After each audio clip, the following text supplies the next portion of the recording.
Bonjour à tous, vous qui êtes venus aujourd'hui pour votre première rencontre de la préparation au mariage.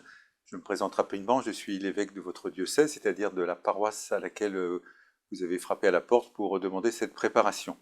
Tout part pour vous d'une réalité qui est la plus belle et la plus intime, c'est-à-dire l'amour que vous avez l'un pour l'autre, vous vous aimez, et cet amour qui est évidemment la partie la plus intime, la plus secrète de votre vie, mais aussi la plus merveilleuse, eh bien vous voulez la mettre sous le regard de Dieu, vous demandez au Seigneur qu'il vous accorde sa bénédiction, et cette Église qui vous accueille, eh bien n'est pas d'abord une Église qui va vous édicter un certain nombre d'interdictions et d'obligations, mais une Église qui veut vous dire combien Dieu vous aime, Dieu est à vos côtés, et Dieu veut la réussite de votre mariage. Alors cette Église, vous la connaissez peut-être plus ou moins bien.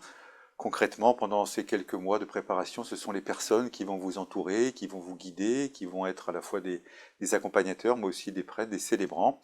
Donc je profite d'ailleurs de cette vidéo pour les remercier. Souvent ils me disent que la préparation, la mission qu'ils assument, eh bien, est pour eux source de grande joie et de grand renouvellement.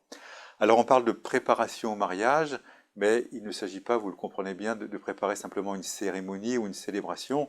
J'espère qu'elle sera évidemment la plus belle possible, mais il s'agit de vous préparer, chacun personnellement, votre couple, votre vie familiale, votre vie conjugale, et ainsi vous allez aborder un certain nombre de questions qui vont être très larges.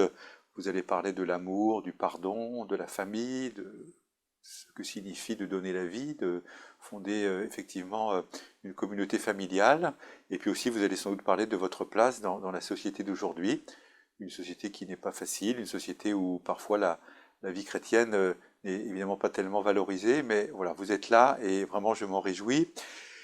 Ce qu'il vous faut entendre aussi, c'est que à cette belle histoire qui est votre histoire, eh bien Dieu s'intéresse.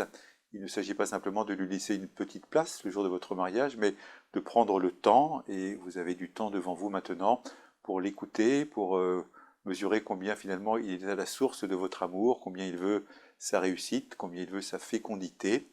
Donc voilà, prenez ce temps avec beaucoup d'enthousiasme, avec un grand désir. Vous allez certainement découvrir de belles choses, vous allez réfléchir à des points qui peut-être ne sont pas tellement explorés par vous depuis plusieurs années. En tout cas, c'est une grâce et une chance qui vous est donnée. Donc je prie pour vous et je demande au Seigneur de vous accorder dès maintenant sa bénédiction. Bonne route jusqu'au jour de votre mariage et bien sûr bonne route pour toute l'aventure conjugale et familiale.